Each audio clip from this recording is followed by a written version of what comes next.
21 wins, 11 KO, 12 losses, at may isang tabla. Yan ang kasalukuyang kartada ng kababayan nating si Jan, The Disaster Himino. Sa unang tingin ay iisipin mong walang special sa fighter na ito at aakalain mong isa lamang itong talon ng boksingero dahil sa dami ng talo nito. Yung tipong ginagawang pan-tune up na mga papasibol pa lamang na boxer. Pero san ka mga brad? Sabihin na nating hindi kagandahan ang record ng fighter na ito, pero walang boxer ang dapat magkumpiyansa pag siya ang kaharap sapagkat may kabigatan din ang kamao nito.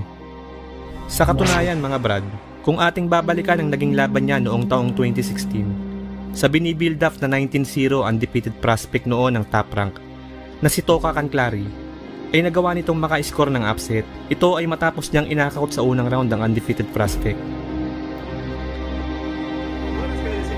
El peleador nacido allí en Monrovia. Y sobre todo la historia artística que ya mencionamos. Ahora, ahí se protege. El mismo golpe con el que fue noqueado Toka Canclari. Sin embargo, vale la pena. At nitong November 23, 2019 lang, isa na namang undefeated record ang winasak nitong si Himino. Ito ay nang makasagupa niya ang nooy 11-0 na si Arnold Alejandro, isang Amerikano, para sa isang 8-round scheduled super featherweight bout. Ang sagupaang ito ay isa sa mga undercard ng rematch ng Wilder vs Ortiz na ginanap sa MGM Grand Arena, Las Vegas, Nevada, USA. Sa unang round pa lang ay naka-score na agad ng knockdown itong si Himino matapos sumapul ang isang left hook sa mukha ng Amerikano. And let me tell you, down he goes, one shot, J80 out of nowhere. Nakatayo pa naman ito at nagawang magpatuloy. Matapos makarecover sa pagkaka-knockdown ay nagawa pa nitong madumina ang sumunod na 4 na round. Ngunit pagsapit ng round 5 ay dito na nagumpisang maging agresibo si Himino. At sa hindi inaasahan ay biglang nagpakawala itong si Himino ng isang solid right hook na tumama sa mukha ni Alejandro. Bagsak ang Amerikano.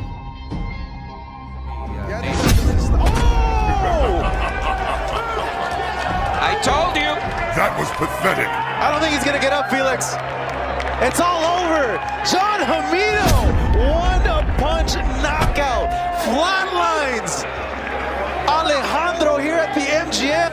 Oh my goodness! Boom! Ooh! Now that's it. He's out. He's out. Oh man! What a right by Himino. We told you he looked Look a little at better this. in the 5th round. And down he went.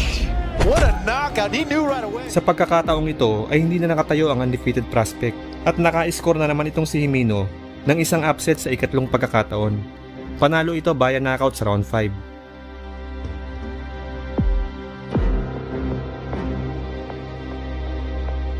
I'm gonna go for knockout. I'm gonna punish my opponent. I just hope nothing bad gonna happen. He gonna walk out by his legs from ring, but I gonna destroy. I'm gonna smash him. Yan ang mismong sinabi ng unbeaten IBF title holder noon na si Vic the Raging Bull Darchinyan sa kababayan nating sinunito, the Filipino Plus Donaire, bago ang kanilang sagupaan noong taong 2007. Ang ibig sabihin ni The Raging Bull dito mga brad ay matutulad daw si Nonito sa nangyari sa kuya niyang si Glenn Donaire na kung ating matatandaan taong 2006 naglaban si Glenn at Darchinyan kung saan natalo si Glenn matapos itong sumuko sa ika-6 na round. Ito ay dahil nabasag ang panga nito sa kanilang laban matapos masiko noong round 3. And he shakes it afterwards, landing those good straight left hands, and that one came back and nailed. At mas lumala pa noong tamaan ng isang right straight noong round 6. There may have been a accidental clash of heads that created the jaw to be broken or the injury. And Tony Weeks said to Jim Bryant that Samantala, isang taon lang ang nakalipas ay nabigyan ng pagkakataon si Nonito upang sumabak para sa isang world title fight. Ito nga ay nang harapin niya ang tumalo sa kanyang kapatid na si Vic Darchinyan. Sa labang ito ay hangad din ng Pinoy na maipaghiganti ang pagkatalo ng kanyang kuya sa kamay ng hambog na Armenian fighter. Mula super flyweight ay bumaba itong si Nonito ng timbang patungong flyweight para lang makalaban itong si The Raging Bull. Noong mga panahong ito ay bit-bit pa ni Darchinyan ang malinis na record na 28 wins, 22 knockouts at walang talo. Samantalang si Nonito naman ay may 17 wins, 10 knockout at isang talo lamang. Halimaw na maituturing sa flyweight division itong si Darchinyan noong mga panahong ito. Samantalang si Nonito naman ay hindi pa masyadong kilala at upcoming prospect pa lang. Kaya naman sa kanilang sagupaan ay heavy underdog ang Pinoy fighter. Ngunit pagdating sa mismong laban ay tila kabaliktaran ang nangyari sapagkat si Darchinyan ang nagmukhang dihado sa laban imbis na si Nonito. Unang round pa lang ay makailang beses nang kumonekta ang counter left hook ni Donaire sa mukha ni The Raging Bull. There's a nice counter left hook by Donaire. The trick for Donaire was to counter well as Darchinyan came in, and for the most part he has... Ilang segundo bago matapos ang round 3 ay muli na namang kumonekta ang kaliwa ng Pinoy fighter at bahagyang nahilo si Darchinyan. Oh, there's a good left hand that staggered Darchinyan. Remember, he's never been hurt more twice in his career. Donaire sensing the moment. Darchinyan battles back. Donaire marching forward. Pacing as another hard left hand to the chin by Donaire. Ironic that a left hook has been the big weapon for... Tapos na sana ang laban dito mga brad, ngunit kinulang na din sa oras kaya hindi na nagawang mag-follow up ni Nonito para tapusin ang kalaban. Kung sa mga previous rounds ay hindi tumatama ng malinis ang pamatay na kaliwang suntok ni Nonito, dito sa round 5 ay napuruhan na ng gusto ang Armenian fighter matapos kumonekta ng solid ang signature counter left hook nito sa mukha ni Darchinyan. Midway point of round 5. There's the jab by Donaire. Darchinyan down for the first time. Struggling to get to his feet. In terrible shape. It's all over.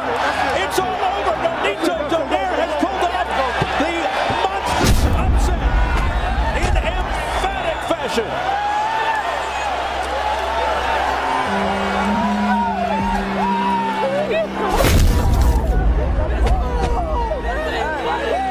Fatality. Sinubukan pa namang tumayo ni The Raging Bull dito mga brad. Ngunit dahil na din sa tindi at lakas ng sinalo nitong suntok ay kitang wasak na talaga ito at hindi na kayang magpatuloy pa. Dahil dito ay tagumpay si Nonito na maiganti ang kanyang kuya na si Glenn sa kamay ng hambog na si Darchinyan at naagaw pa nito ang IVF flyweight title. At ang matindi pa dito mga brad, dahil sa ganda ng knockout win nito ay tinanghal ito bilang 2007 Knockout of the Year at Upset of the Year ng The Ring Magazine.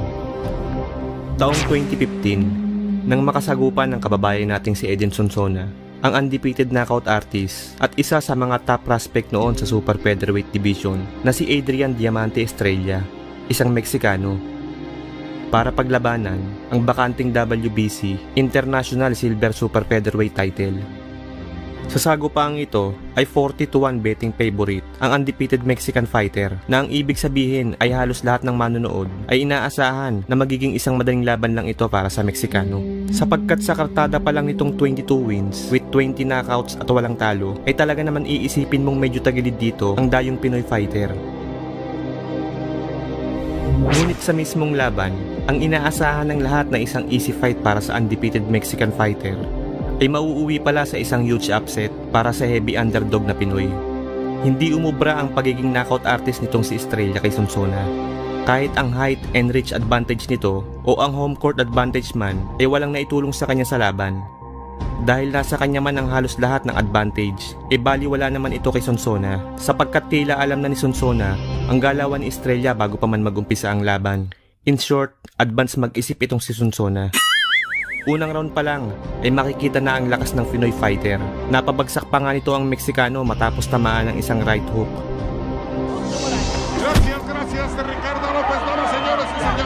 Ngunit ang ruling ng third man in the ring ay nadulas lamang daw itong hometown fighter. Kung mapapansin nyo mga brad, ay halos puro wild power shots ang binabato nitong si Sonsona. Samantalang si Estrella naman ay panay lamang ang jab at tila maingat na nag-aabang ng pagkakataon upang makapagpatama ng isang malinis na counter punch.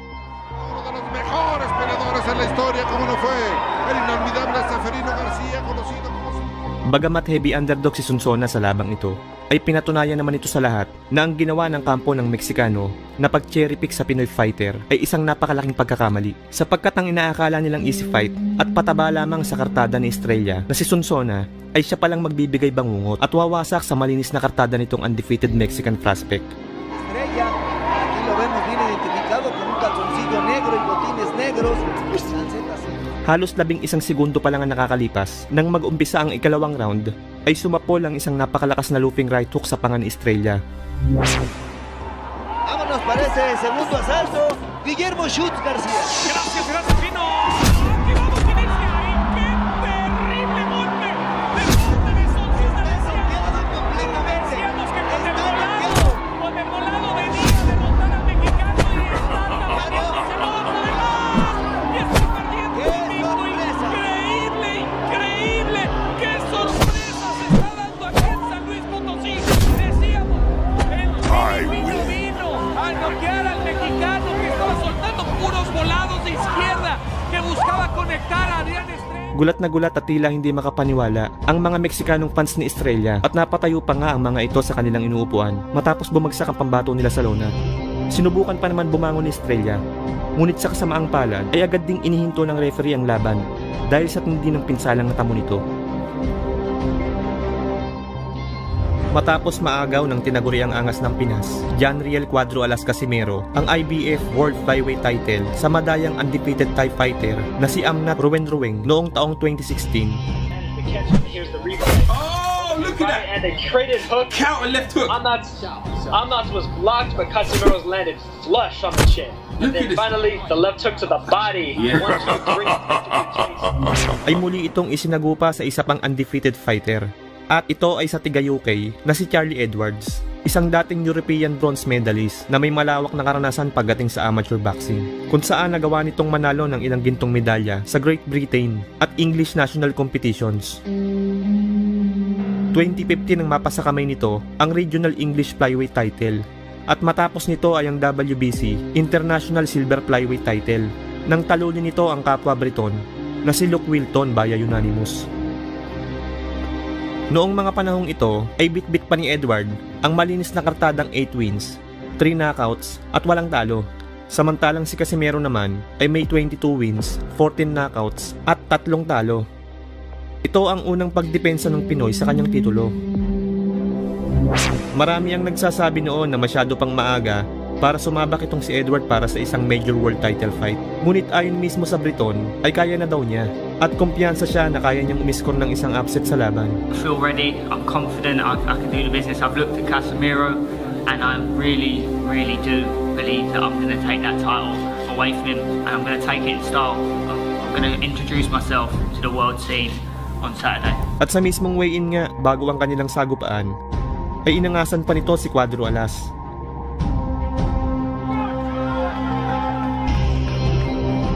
Makikitang sumisenyas ito at tila gustong ipahiwatig na maaagaw niya ang titulo sa Pinoy Champion pagkatapos ng kanilang sagupaan. Sa mismong laban ay makikita ang height and reach advantage ng Briton. Ngunit kahit ganun ay hindi naman ito naging problema kay Cuadro Alas at nangibabaw pa din ang malawak na karanasan nito pagdating sa laban. Aparkat, arka arkaya 2 tane ve şimdi maç alevlenmeye başladı gibi. 4. roundda şimdi bir aparkat, arkasından yumruklar sert şekilde devam ediyor Filipinli boksör. İngiliz'i yakaladı gibi. Tecrübesiyle aslında ezmesi lazım. Şu ana kadar bunu göstermedi. Ağırlığını koysa maça ciddi pozisyonlar yaratabilir. Sa round 10 ay dito na naglaho ng tuluyan ang pangarap ni Edward na maging isang world champion matapos sumapol ang isang napakalakas na counter left hook sa panga nito. Koşa geldi. Tam kulak dibine. Aparkat tutmadı. Ve bir sol koşu. İnanılmaz bir sol koşu. Ve İngiliz boksör ayağa kalkamıyor. Fena yıktı. Tumayo pa naman ito at muling lumaban. Ngunit hindi na siya binigyan ni Cuadro Alas ng pagkakataon upang makarecover at agad ding tinapos ang laban. Does he have the experience to hold? Can he recover from that? I don't think so. Steve Gray holds him. It is over. John Casimiro successfully defends his IBF title.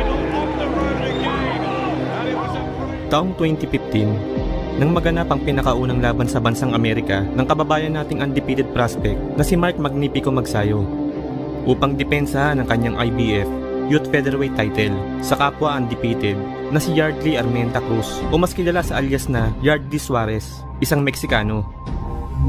Ang labang ito ay isa sa undercard sa main event ng sagupaang Donny Aas Nietes versus Juan Alejo ng Mexico na pinamagatang Philippine versus the World ng Pinoy Pride 33. Noong mga panahong ito ay may kartada pa lang si Magsayo na 11 wins, 9 knockouts at walang talo.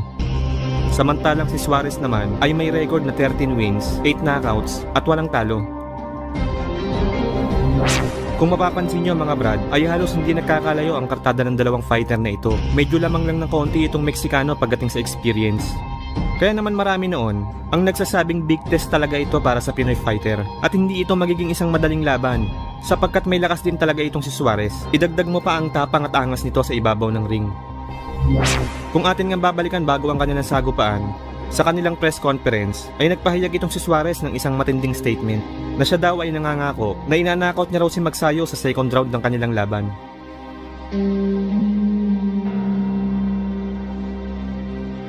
Kumbaga sa pagkain mga brad, itong si Suarez pala ay takaw mata na parang kayang-kaya niya sa unang tingin itong Pinoy fighter.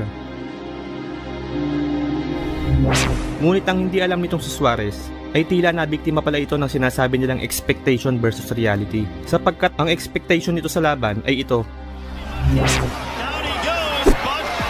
It looked like a punch to me. I want to just keep him off. The distance from here on. Ngunit ang reality ay kabaliktaran pala sapagkat siya pala ang mananakaut sa laban imbis na si Magsayo. At ang matindi pa nito mga brad ay nangyari ang nakakahiyang unang pagkatalo nitong undefeated Mexican fighter sa first round.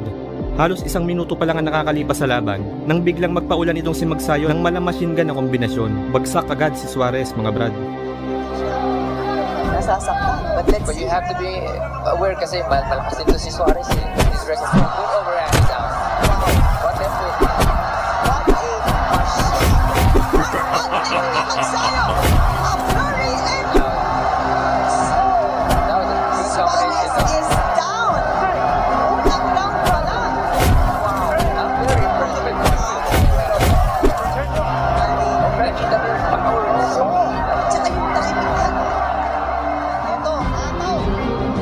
Gulat na gulat ang Meksikano sapagkat hindi niya inaasahan na ganito pala kabagsik ang kamao ng Pinoy pagdating sa laban. Bumangon pa naman itong si Suarez mga brad. Ngunit sa pangalawang pagkakataon ay nagpaulan na naman itong si Magsayo ng machine gun na kombinasyon. Finish him!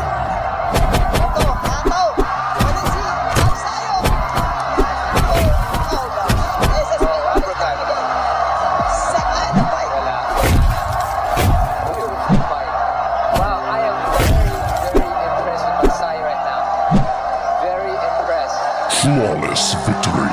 Ang bagyo na ang pangalan Magsayo. Yan ang dumating ngayon.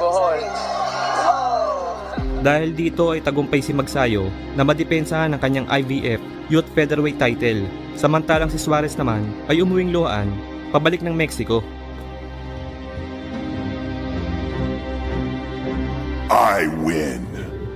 November 18, 2017. Nang makasagupan ng tinaguriang The Pretty Boy Jerwin Ancahas, ang undefeated Irish boxer na si Jamie Conlan, kung saan naganap ang kanilang sagupaan sa hometown ng Irish boxer sa SSE Arena, Northern Ireland, United Kingdom. Ito ang ikatlong pagdepensa ng Pinoy champion sa kanyang IBF World Super Flyweight title.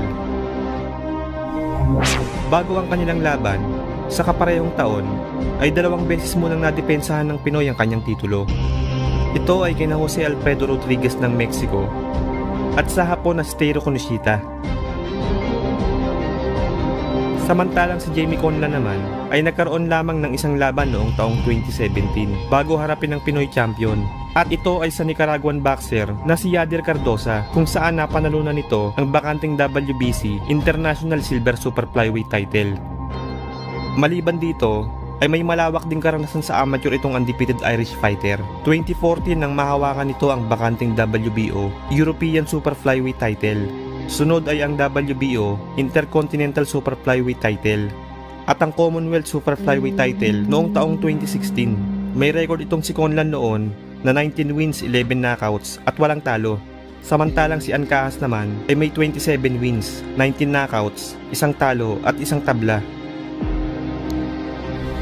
Usap-usapan noon sa European boxing community na si Conlan na daw ang makakaagaw ng titulo sa Pinoy Champion. At kahit mismo si Conlan ay paniwala siya sa sarili niya na kayang-kaya niyang talunin ng Pinoy Champion. Sa katunayan mga brad, noong depensahan ni Ancajas sa hapon na si Teiro Kinoshita ang kanyang titulo noon ay nanood ng live itong si Conlan sa ringside. At nang matanong ito sa isang interview sa website na fightnews.com kung ano ang masasabi niya sa performance si Jerwin Ancajas, ay ito ang eksaktong sinabi niya mga brad, pakinggan nyo. I'd be an underdog against any of the champions. But looking at the list, Ancajas might be the weakest of the current craft. Though Jerwin southpaw, he doesn't really fight like southpaw. He's not tall, awkward, elusive. He seems easy enough to hit. He doesn't fully capitalize on his southpaw advantage. Yan po ang mismong sinabi ni Jamie Conlan mga brad. Tama po ang narinig nyo na ang ibig sabihin niya ay sa listahan ng mga kampiyon sa Super Flyweight ay si Ancajas daw ang pinakamahina sa kanila. Kaya naman sa mismong laban, lahat ng kahambugang pinagsasabi nitong Irish fighter ay pinakain lahat sa kanya ni Ancajas. Unang round pa lang ay bumagsak na itong si Conlan matapos tamaan ng isang elusive body shot. There's Jamie Conlan, but he has got the grit and determination. He's been hurt before and he's come through it, but he's got to put in the performance tonight. He's got a marginal height and reach advantage. Conlan is having to cope with Ancajas, who's a southpaw, as you see, leading off with that right hand. Interestingly, Conlan's been sparring, preparing for this extensive. At sa round 3, ay muli na naman itong bumagsak matapos tamaan ulit ng isang body shot.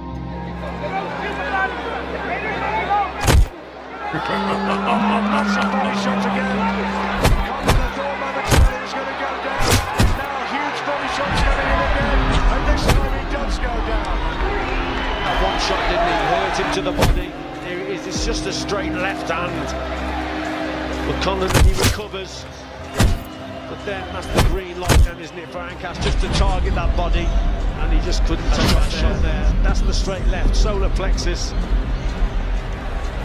And then here. Tried a bit of kidology, didn't they? And say it didn't hurt me, but of course Ancajas knew otherwise. Nakatayo pa naman ito at nagpatuloy pa sa laban. Ngunit kitang nasaktan ito sa lakas ng suntok ng Pinoy Champion. Swerte na nga lang din itong si Conlan mga brad. At kinulang na din sa oras kaya nasa by the bell pa siya. The target. Turned away with that one shot, didn't he? Hurt him to the body. Here it is, it's just a straight left hand. But Conlan then he recovers. Sa mga sumunod na round ay wala nang nagawa itong Irish fighter at nagpabugbog na lang kay Pretty Boy.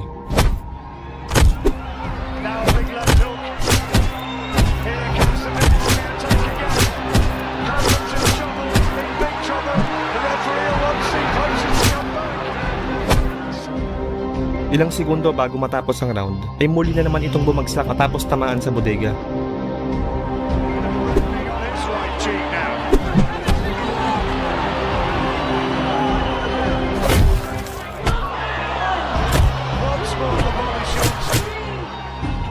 Tila parang gusto na ding sigurong sumuko nitong si Conlan sana sa laban, ngunit kahiyaan na lang din sa harap ng kanyang mga kababayan, kaya pinipilit niya na lang ding makasurvive.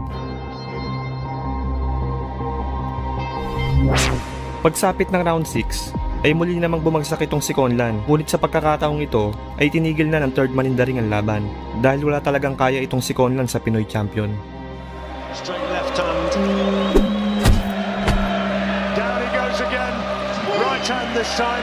Conlan thinks it was round the back of the head, but it's more on the side, looking a little bit bemused, and he stopped it. It's all over. A brave effort. Taong 2011, nang dumayo sa Pilipinas para sa isang tune-up fight, ang nooy 11-0 undefeated Canadian boxer na si Steve the Dragon Claggett upang sagupain ang Pinoy na tiga Davao del Sur na si Romeo Jaco Salem na may ring record noon na 10 wins, 4 losses at 1 draw. Ang kanilang sagupaan ay naganap sa Cebu City Waterfront Hotel and Casino para sa isang 8-round junior welterweight bout. Sa labang ito ay kumpiyansa ang kampo ng tinaguriang The Dragon na gagawin lamang nitong pataba sa kartada ang Pinoy fighter. dahil maliban sa pagiging undefeated nito ay mayroon din itong mataas na level ng ring experience pagdating sa boxing. Naging ka-sparring mate nito ang nooy former undisputed welterweight champion na si Zab Judah. Napakalaking bagay nito mga brad para sa isang baguhang prospect pagdating sa experience, at tiyak na madami itong natutunan sa kanilang mga sparring sessions. Maliban sa unbeaten record at experience itong si Claggett, ay idagdag mo na din ang angas nito sa katawan. Sa kanilang weigh-in nga bago ang kanilang mismong laban, kahit na alam niyang dayo lang siya sa ating bansa, ay walang alinlangan itong dinarag-darag ang Pinoy fighter sa harap ng mga kababayan nating Pinoy. Madami itong pinagsasabing trash talk sa kanilang face-off. Literal na in your face mga brad. Is that your best? You will never win. You weak, pathetic fool. Prepare to die. You are nothing. You are pathetic.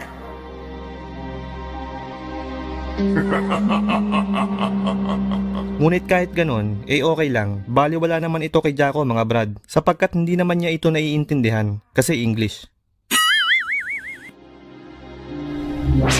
Pagdating sa mismong laban, early rounds pa lang ay kita na agad ang kalamangan ng Canadian fighter. Pagdating sa palitan ng mga suntok, aggressive in-fighting style ang laro nitong si Claggett mga brad. Samantalang si Jacko naman ay tila nangangapa pa sa estilo ng kalaban.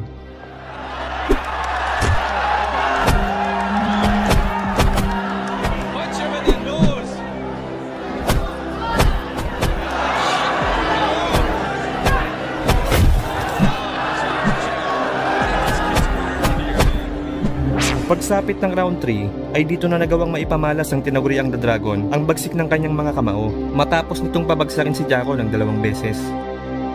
Sa unang knockdown, ay isang solidong left hook sa bodega ang tumama dito.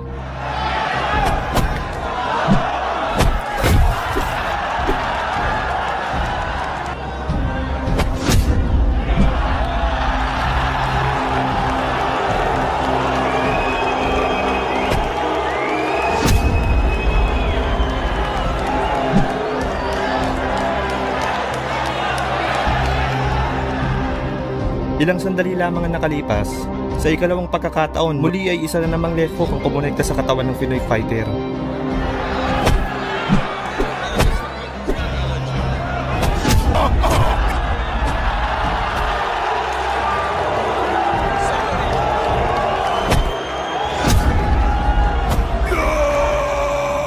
Ngunit sa puntong ito mga brad, ay tila mas ininda na nito ang patama, makikitang halos mapahalik na ito sa lona dahil sa sobrang sakit. Ngunit sa kabila ng tinamo nitong pinsala, ay dito ka bibilib sa puso ni Jacko Salem pagdating sa laban. Dugong Pinoy talaga mga brad, dahil imbis na sumuko, ay bumangon ito at patuloy na sinabayan ng lakas ng dayong undefeated. Sa later rounds, ay dito na nakabawi ang Pinoy. Kung mapapansin nyo mga brad, ay nagbago ng estilo itong si Jacko. Imbis na makipagsabayan sa laro ng Canadian, ay gumamit ito ng distansya. Nag-in and out boxer type ang galawan itong si Jacko na naging sobrang epektibo sa laban. Dahil dito ay unti-unti nang nasira ang laro ng tinaguriang The Dragon at pumabor na ang pace ng laban sa Pinoy fighter.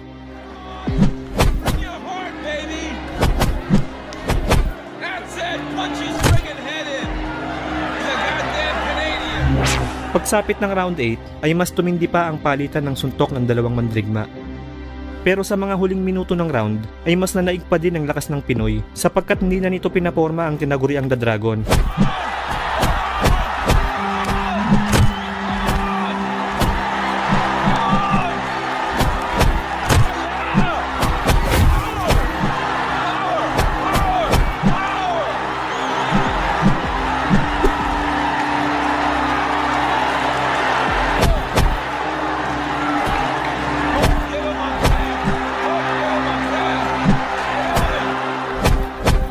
Nabugbog na ito ng gusto, kaya naman itinigil na ng referee ang laban. Dahil dito ay naka-score ng isang upset itong si Romeo Jacko Salem kontra sa dayong undefeated. Panalo ito via technical knockout sa round 8. November 2014, nang makasagupan ng ating pambansang kamao Manny Pacquiao, ang isang matangkad na Amerikano at nooy undefeated WBO Junior Welterweight Champion na si Christopher Mark Algieri, o mas kilala bilang Chris Algieri, na isang former undefeated welterweight at super welterweight karate and kickboxing champion bago pa man niya pinasok ang mundo ng professional boxing. Ang kanilang sagupaan ay naganap sa Cotai Arena, Macau, China upang niya itong maagaw sa isa pang Amerikanong undefeated noon na si The Desert Storm, Timothy Bradley, sa pamamagitan ng isang unanimous decision.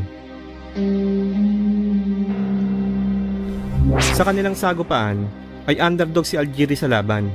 Ngunit kahit ganon, ay punong-puno ito ng kumpiyansa na makapagbibigay siya ng isang agresibong laban sa Pinoy champion. At kayang-kaya niya din daw sumabay sa malakidlat na bilis nito. Ito ang mismong mga sinabi niya, panoodin nyo. There and I'm going to be an aggressive boxer. That's the way that I fight. I throw a lot of punches. I put on a lot of pressure. I set a pace that is very high with a lot of punches thrown with high output. So all my opponents have to adjust to my pace, and for the most part, everybody tires out, and I just dominate down the stretch. So that's the plan. At nabanggit din ito mga Brad sa isang interview. Kahit daw sa tinalo ni Pacman bago ang kanilang laban na si Timothy Bradley ay siya daw ang mas angat pagdating sa bilis. Kaya naman nang makarating kay Bradley ang mga pahayag na ito ni Algieri, ay ito ang naging reaksyon niya. Did you just say he's faster than me? That's hilarious. Tim's fat. He's not really known as a fast guy. It's like, what am I known for, kid? Like, really? Like, really? Fat?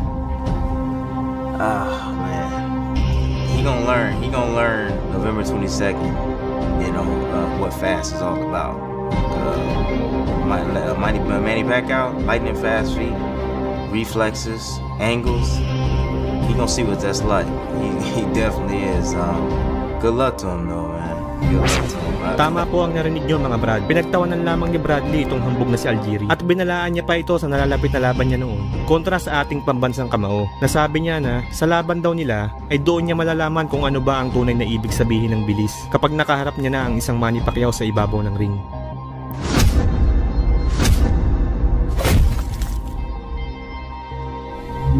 Kaya naman sa mismong laban, ito na nga mga Brad.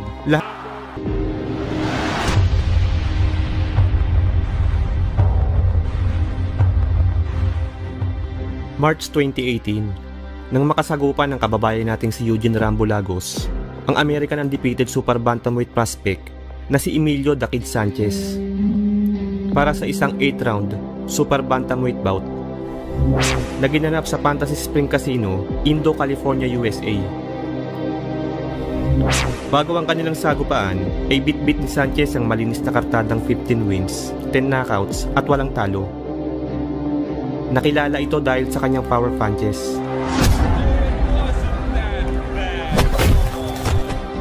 At sa kakayahan itong tumapos agad-agad ng kalaban.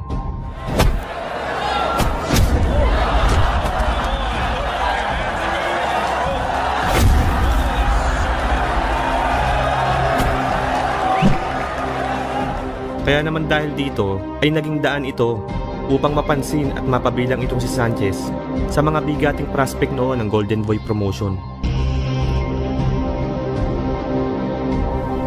Samantalang ang kababayan naman nating si Eugene Lagos ay kagagaling lang noon sa isang talo at may hindi kagandahang record na 12 wins, 7 knockouts at 5 talo. Heavy underdog si Lagos dito mga Brad at ikinukonsidera ng kampo ni Sanchez bilang pampakondisyon lang nito para sa kanyang paghahanda sa pagsabak kung sakali sa isang world title fight.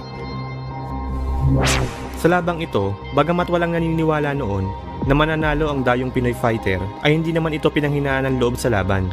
Sa halip, ay nagpakita ito ng tapang at hindi ito nagpasindak sa tigasing undefeated prospect ng Golden Boy.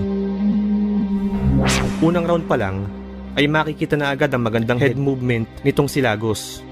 Episodio inmediatamente empieza a trabajar ahí con buenas combinaciones. Tú bien lo mencionabas, ahí tiene de North Hollywood, California, que tiene 11 victorias de las 16 por la vía del knockout. Ahí trata de venir inmediatamente Lagos para responder. Bagamat nakakatama itong si Sanchez ng ilang mga solid punches, ay baliwala naman ito kay Lagos dahil nakakabawi din naman agad ito ng patama. Debe tener, fíjate, cuidado Sánchez, porque vimos que ya esa izquierda. Pagsapit ng round 2, ay dito na ginulat ni Lagos ang mga manonood nang magpakawala ito ng isang picture-perfect right hook na sumapol ng solid sa mukha ni Sanchez. Emilio Sánchez ha mostrado buena velocidad, buenas combinaciones y precisamente lo que tú mencionabas, it's okay, Emilio, the round's over. You're right, you're safe, it's okay. El peligro, a pesar de que Sánchez venía dominando el golpe que ya había mostrado el filipino Lagos, Dahil sa sobrang lakas ng tumamang suntok sa Golden Boy undefeated prospect mga brad, ay pansamantala itong nawalan ng malay. Dahil dito ay nasira ang undefeated record nitong si Sanchez sa kamay ng kababayan nating si Eugene Lagos. Panalo ito via second round knockout. Ang tinaguriang asukal ng Ala Boxing Promotion na tubong Bacolod City, Negros Occidental na si Genesis Serbania ay isa sa mga bigating prospect noon ng Philippine boxing na talaga namang sinubaybayan ng mga Pinoy boxing fans. Taong 2013 nang makasagupa nito ang Panamanian boxer na si Rafael El Torito Concepcion na noong mga panahong ito ay may kartadang 18 wins, 8 knockouts, 6 natalo at 1 tabla. Samantalang si Serbania naman ay may undefeated record noon na 22 wins, 14 knockouts at walang talo. Ang kanilang sagupaan ay naganap sa Waterfront Hotel and Casino sa Cebu City para paglabanan ang bakanting WBO Intercontinental Super Bantamweight title. Bagamat hindi masyadong kagandahan ang record nitong si Concepcion, ay walang boxer ang dapat magkumpiyansa pag siya ang kaharap sapagkat may kabigatan nilang kamao nito. Kung ating matatandaan, taong 2008 ay siya ang sumira noon sa undefeated record ng kababayan nating si AJ Bazooka Banal sa pamamagitan ng isang impresibong 10th round knockout victory. I don't think he expected Concepcion to come back like he has. He's down. Bounced off the ropes with the right hook. Knockdown. Straight, and Banal looks over to his corner, tells him to pause, and he's down. Oh no! The match is over. And Rafael Concepcion coming back victory here. From tremendous. Nasundan pa ito na isa pang laban sa isa pang Pinoy fighter noong 2009 na kung saan pinahirapan naman ito ang kababayan nating si Nonito Donaire na bagamat hindi man pinalad makuha ang panalo ay nagpakita naman ito ng tibay sa laban.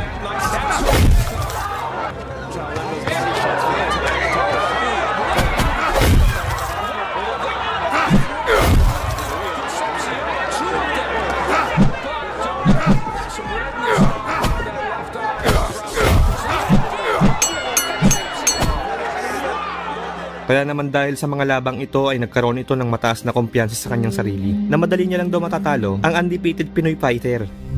Sa press con nga bago ang kanilang sagupaan ay sinabi nito na si Serbania daw ay isa lamang napakadaling kalaban at kayang-kaya niya itong talunin ng hindi man lamang siya pagpapawisan. Sinabi din nito na sa tingin daw niya ay mas malakas na kalaban si AJ Banal kumpara kay Serbania.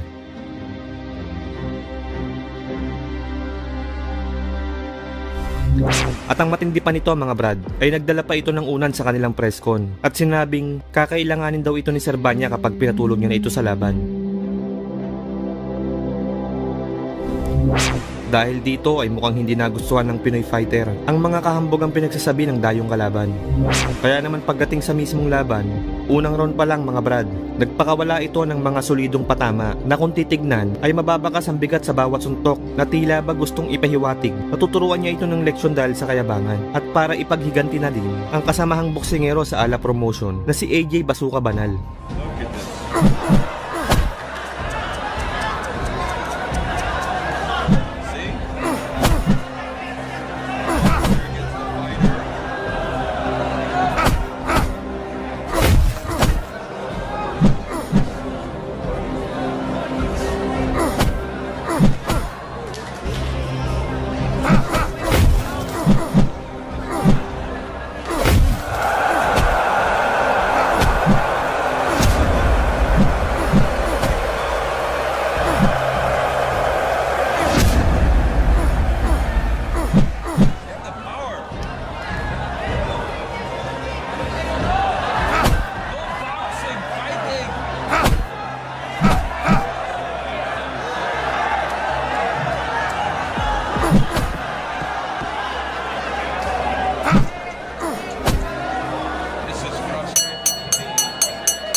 Kung sa unang round ay maswerteng nakaligtas itong si Concepcion sa bangis ng kamao ng Pinoy, pagsapit ng round 2 mga brad ay dito na tuluyang winasak ni Serbania ang hambog na si Concepcion sa pamamagitan ng isang solidong uppercut.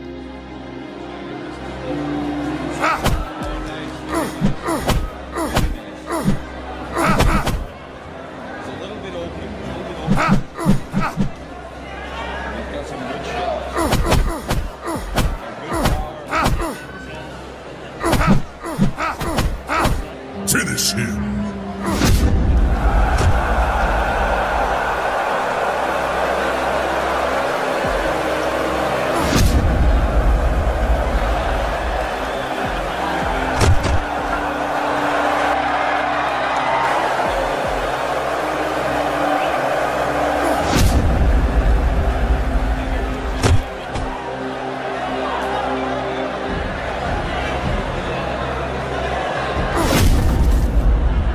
fatality. Dahil sa lakas ng sinalong suntok ay makikitang bago pa man ito bumagsak sa lona ay nawala na ito ng malay.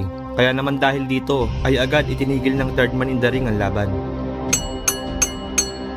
Instant karma ang sinapit ni Concepcion dito mga brad, sapagkat lahat ng mga pinagsasabi niyang hindi maganda kay Serbanya ay sa kanya pala mangyayari.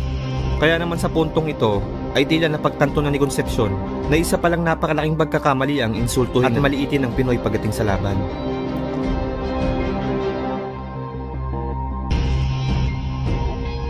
Dahil sa panalong ito ay nakuha ni Serbanya ang bakanting WBO Intercontinental Super Bantamweight title.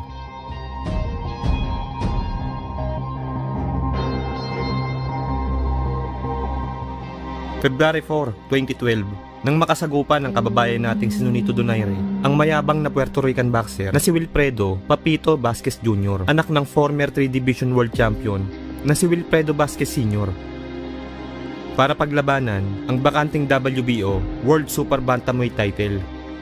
Ang labang ito ay isa sa mga undercard at co-main event noon nang sago pa ang Julio Cesar Chavez Jr. at Marco Antonio Rubio na ginanap sa Alamo Dome, San Antonio, Texas, USA. Hindi basta-bastang boxer itong si Vasquez mga brad, dahil pagdating sa punching power at counter-punching skills ay isa din itong si Vasquez sa maituturing na pinakamalakas at pinakamahusay noon sa Super Bantamweight Division.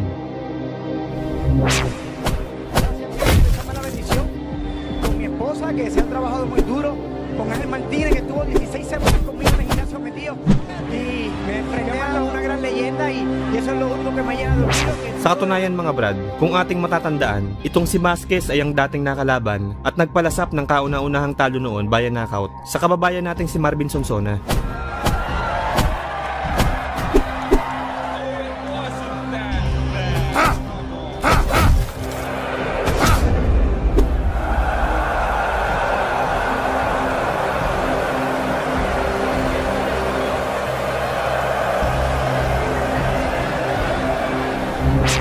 Sa kanilang sagupaan ay may impresibong record si Vasquez na 21 wins, 18 knockouts, isang tabla at isang talo. Samantalang si Donaire naman ay may kartadang 27 wins, 18 knockouts at may isa ding talo. Sa press con bago ang kanilang weigh-in ay mababakas ang pagiging bastos at kahambugan sa katawan nitong si Vasquez. Sa kanilang face-off nga ay inalis nito ang sombrero ni Nonito, pagpapakita ng tanda na hindi nito inirespeto ang Pinoy champion. That was pathetic! You will never win! You weak, pathetic fool! Prepare to die! You will never win! Prepare to die! Idagdag mo na din sa kahambugan ang asawa nitong si Vasquez na nagawa pang mag-post sa kanyang social media account na kesyo takot daw itong si Nonito sa kanyang asawa. Kaya naman dahil dito, ay halos naging personalan na ang kanilang sagupaan. Ayon mismo kay Nonito, ay wala na siyang pakialam sa kikitaing pera at maging sa paglalaban ng beltman. Dahil simula ngayon daw, ay ang tanging gusto niya ay inakaut si Vasquez. Pagdating ng mismong laban, sa mga early rounds, ay naging kontrolado ni Donaire ang face ng laban. Bawat bira ay tila gusto na talagang wasakin ng maaga si Vasquez.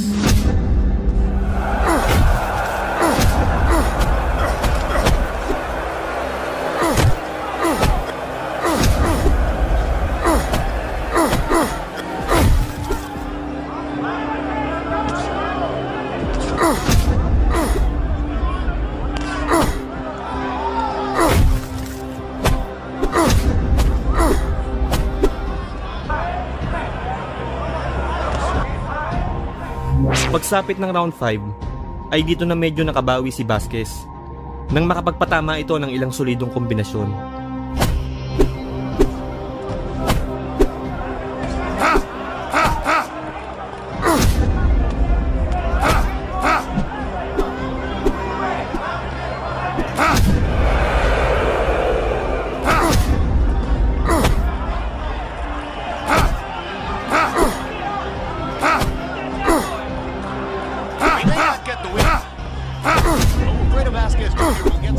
Sa round 9 ay dito na natikman ni Vasquez ang kanyang kauna-unahang knockdown sa kanyang buong professional boxing career. Matapos itong tamaan ng isang solidong uppercut na sinundan pa ng isang left hook.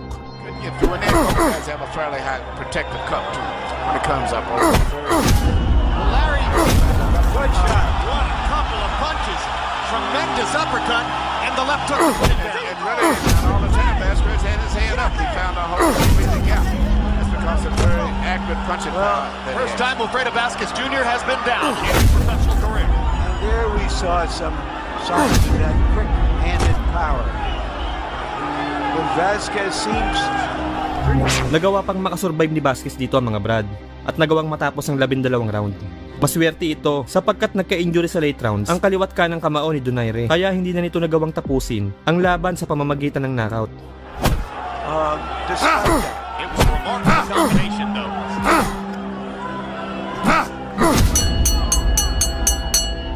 Ganun pa man ay nakuha ni Donaire ang panalo via split decision. Nonito, the Filipino Flash Donaire.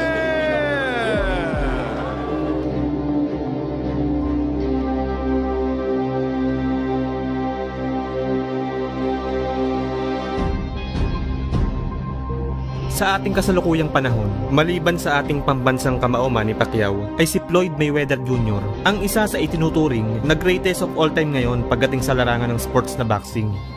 50 panalo, nagretiro nang hindi man lang nakatikim ng pagkatalo. May malahalimaw na skills pagdating sa depensa.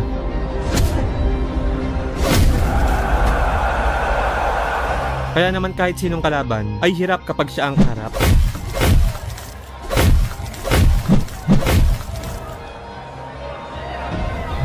Pero alam niyo ba mga Brad, na mayroong isang boxer noon ang dumayo sa bansa natin na sinasabing higit na mas mahusay pa daw sa galawan ni Floyd Mayweather Jr. Kung sino siya mga Brad, ito ay walang iba kundi ang undefeated na pambato ng Barbados Island at nooy WBC Caribbean Federation Champion na si Miguel Antuan. Taong 2012, nang makasagupa nito ang kababayan nating si Jason Pagara para paglabanan ang WBO International Junior Welterweight title na hawak ng Pinoy fighter. Naganap ang kanilang sagupaan sa Mall of Asia, Pasay City. Noong mga panahong ito ay may malinis na kartada si Antuan na 17 wins, 9 knockouts at walang talo. Samantalang si Pagara naman ay may record na 29 wins, 18 knockouts at 2 talo lamang. Bago maganap ang kanilang sagupaan, ay kumpiyansa ang dayong undefeated na madali niya lang daw matatalo ang Pinoy champion. Sa katunayan mga Brad, hindi pa man nag-uumpisa ang kanilang laban, ay pinaplano na ng kampo nito na pagkatapos daw nilang tapusin si Pagara, ay isusunod naman daw nila ang ating 8th division champion na si Manny Pacquiao. Sinabi din nito na hindi pa daw nakakasagupa itong si Pagara ng di-kalibring boksingero na tulad niya. Kaya naman sa tansya daw niya ay malabong umabot ng 12 rounds ang kanilang laban.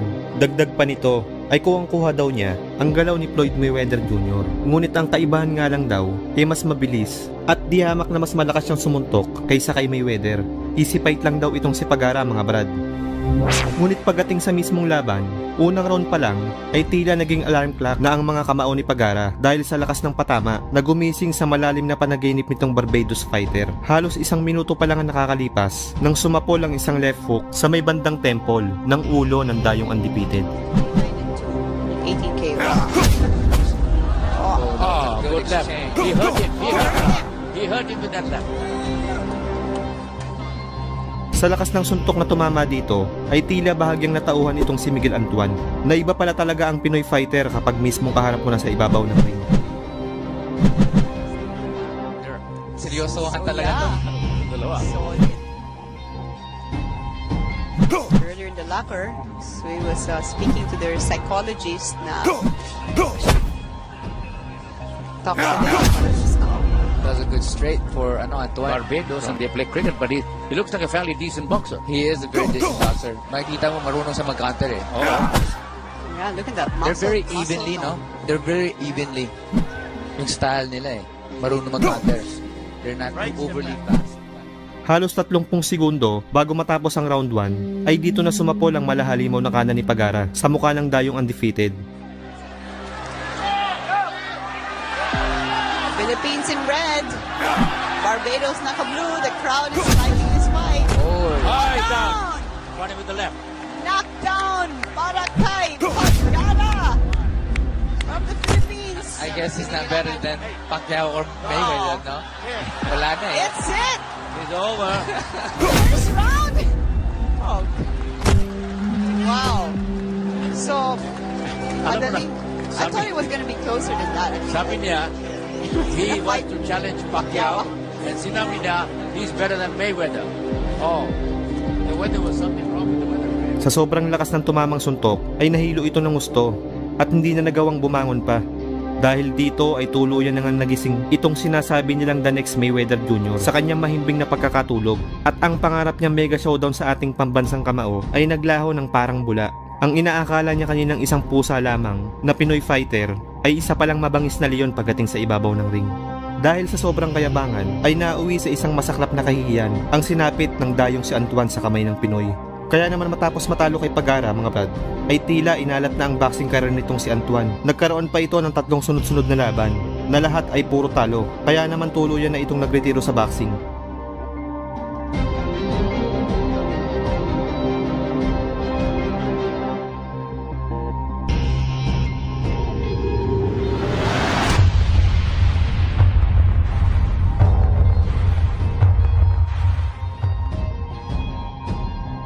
Ang sagupaang Sugar Shane Mosley kontra sa Mexican 3-time world champion na si Antonio Margarito noong taong 2009 ay ang isa sa mga laban na sumira ng gusto sa pangalan ng tinaguriang Datiwana Tornado na si Margarito dahil maliban sa pagkatalo nito via knockout sa ika-10 round ng kanilang laban. This fight could be stopped in a second now. Margarito is getting hit flush with every right hand. There's another. There's a big left hook. Why not stop it now? And there's the right top of the corner, and Shane Mosley has annihilated Antonio Margarito. Ay nagpositibo din ang ginamit nitong knuckle pads sa sulfur at calcium, ilan sa mga chemical components ng plaster of Paris o gypsum.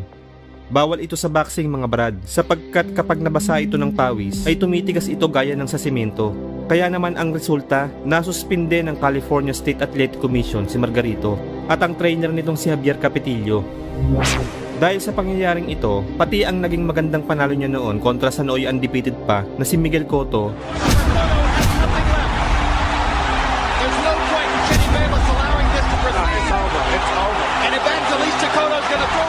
ay na-question tuloy ng mga boxing fans na kesyo baka daw ng daya din ito kaya siya nanalo sa laban.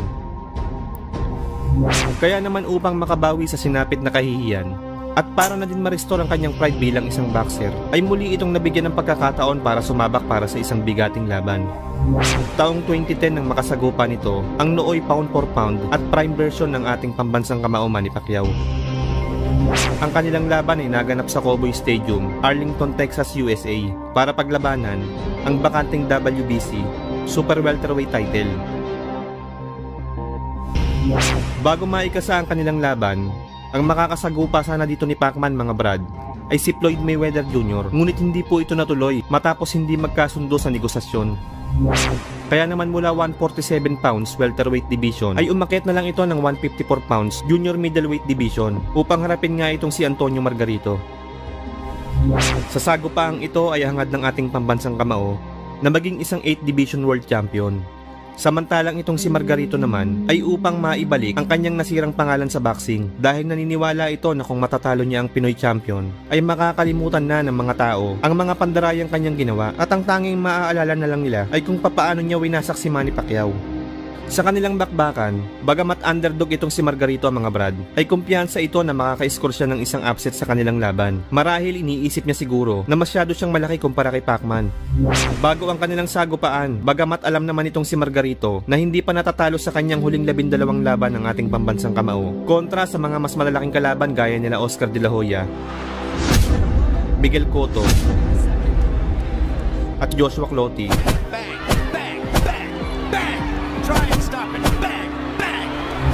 Ay tila hindi pa din ito kumbinsido sa lakas at husay ni Pacman. Imbis na irespeto ang Pinoy champion dahil sa kanyang mga nagawa sa boxing, ay samot-saring pang-iinsulto, panlalait at pambabastos pa ang inabot ito sa kamay ng Meksikano.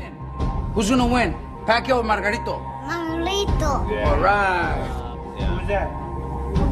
No, this guy. Es puto Pacquiao. Kaya naman pagsapit ng mismong laban, lahat ng mga pinagsabing hindi maganda nitong si Margarito kay Pacman ay ipinakain niyang lahat sa kanya. Sa mga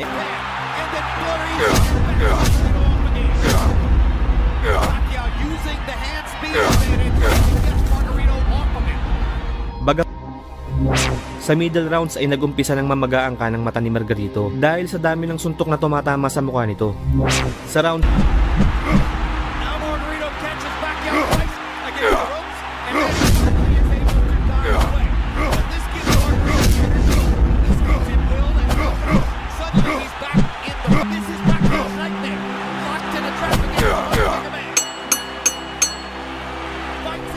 Sa late rounds ay dito na bumawi ang ating pambansang kamao nang magpaulan ito ng sunod-sunod na kombinasyon na naging dahilan upang mas lalo pang lumala ang pinsala sa kaliwat kanang mata ni Margarito.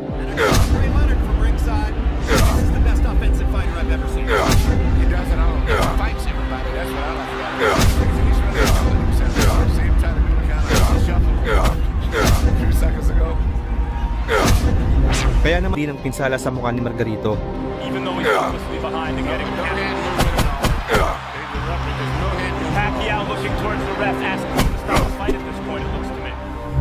Matapos ang 12 rounds ay nakuha ni Manny Pacquiao ang panalo via unanimous decision. Pride of Sarangani Province, Philippines.